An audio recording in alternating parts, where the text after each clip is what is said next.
శ్రీగురుభ్యో నమ. శ్రీ మహాగణాధిపతి నమ. శ్రీ సరస్వజన్మ భక్తులరా, వ్యాసప్రోక్త భాగవత మహాపురాణం యథాతథంగా చెప్పుకున్నాం. ఇందులో భాగంగా 4 స్కందాలు పూర్తి చేశాం. 12 స్కందాల్లో 5వ స్కందాన్ని 59 భాగాలుగా చెప్పుకున్నాం నిన్నటి వరకు. ఈ రోజున మనం 60వ భాగాన్ని చెప్పుకునే ముందు వ్యాస భగవాను ప్రార్థన చేసుకుందాం.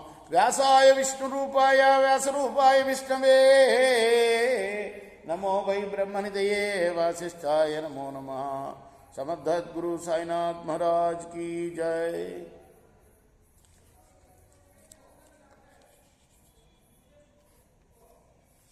నరకాల గురించి, ఎన్ని రకాల నరకాలు ఉన్నాయో వాటిని గురించి సుఖయోగి పరీక్షణ్ మహారాజుకు చెప్తున్నాడు.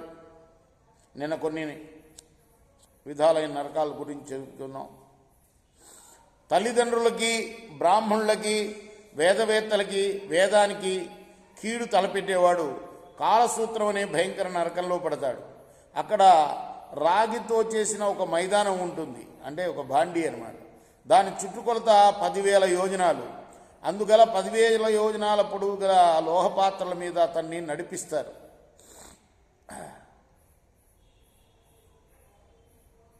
కింద అగ్నిమంటలు, పైన సూర్యుడి మంటలు. ఇలా ఎండ మంటలకు కాగిపోయే ఆ మైదానంలో ఆ పాపిని ప్రవేశపెడతారు. ఆ పాత్రల మీద పరిగెత్తుతూ, పడుతూ, లేస్తూ, నిలబడుతూ, పక్కకు తప్పుకుంటూ, ఆకలితో, దప్పికతో అలమటిస్తూ ఉంటాడు. ఆ విధంగా నరపశువు అనతగిన అతని ఒంటి మీద ఎన్ని రోమాలు ఉన్నాయో అన్ని సంవత్సరాలు అక్కడ యమకింకరులు వాడిని బాధిస్తారు. ఇది కాలసూత్రం అనే నరకం.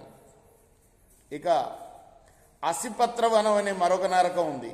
వేద మార్గాన్ని స్వధర్మమైన ఆపద లేని స్థితిలో కూడా వదిలిపెట్టి లేదా విరుద్ధమైన పాషండ మార్గం అవలంబించేవాడిని, అంటే ఆపద ఏదన్నా వచ్చినప్పుడు, అడ్డంకి ఏదన్నా వచ్చినప్పుడు శాస్త్ర ప్రకారం కొన్ని వదిలేయాలి. సంధ్యావందనం కూడా కేవలం అర్ఘ్యప్రదానం వరకే చేసుకోవాలి. ఏదైనా సూతకం లాంటివి వచ్చినప్పుడు, అటువంటి ఏమైనా వచ్చినప్పుడు వేద మార్గం వదిలేయచ్చు. కానీ అలా లేకుండా అసలు వేద మార్గాన్ని వదిలిపెట్టి విరుద్ధమైన పాషండ మార్గం, పాషండ అంటే పాపఖండం అన్నమాట. వాడికి దేవుడు లేడు, ఎవరు లేరు. అటువంటి మార్గాన్ని అవలంబించే వాడిని అసిపత్రం అనే నరకంలో పడేస్తాడు. అక్కడ కత్తులు వంటి ఆకులు గల చెట్ల నడుమ ఇరుపక్కల కత్తులు వంటి చెట్ల ఆకులు తగిలి శరీర భాగాలు తెగిపోతూ ఉంటాయి. అప్పుడు ఆ జీవుడు అడుగడుగునా మొరపెడుతున్నా వినకుండా యమకింకరులు వాడిని వేధిస్తూ ఉంటారు. అతను ప్రతి అడుగునందు కింద పడిపోతూ తన ధర్మాన్ని విడిచిపెట్టలేక విరుద్ధమైన మతాన్ని స్వీకరించినందువల్ల వచ్చిన ఫలాన్ని అనుభవిస్తాడు. ఇప్పుడు చాలామందిని చూస్తున్నాం మనం, ఏ ఆచారాలు పాటించకుండా బ్రాహ్మణుడై పుట్టి కూడా స్త్రీలైనా పురుషులైనా పెద్దవాళ్ళు చెప్పిన మార్గాలు, అవన్నీ వేదంలో చెప్పినవి, ఆ మార్గాలు అనుసరించకుండా ఇష్టం వచ్చినట్టు తిరుగుతున్నారు. అటువంటి వాళ్ళని ఈ అసిపత్రవనం అనే నరకం. ఈ వనంలో ఎట్లా ఉంటాయి? కత్తులే ఆకులు గల చెట్లు ఉంటాయి, వాటి మధ్య అవయవాలు తెగిపోతూ ఉంటాయన్నమాట. ఇటువంటివి మనం రేపు మరికొన్ని నరకాల గురించి చెప్పుకుందాం. కృష్ణార్పణమస్తు. స్వస్తి ప్రజాభ్య పరిపాలయంతాం న్యాయ మార్గేణ శాగో బ్రాహ్మణేభ్య సుమస్తు నిత్యం. లోకా సమస్త సుఖినో భవంతు. కృష్ణార్పణమస్తు. శ్రీ సాయి కృష్ణార్పణమస్తు.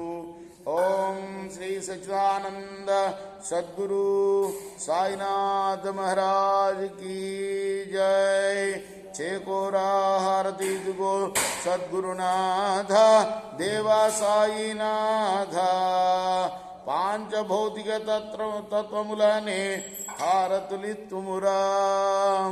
నిర్గుణం స్థితే విధేటి ఆకారం పొందిదో సాయిరాం. సర్వము నుండి నీవే ఇంకను ఉంటివి తల్లివలే.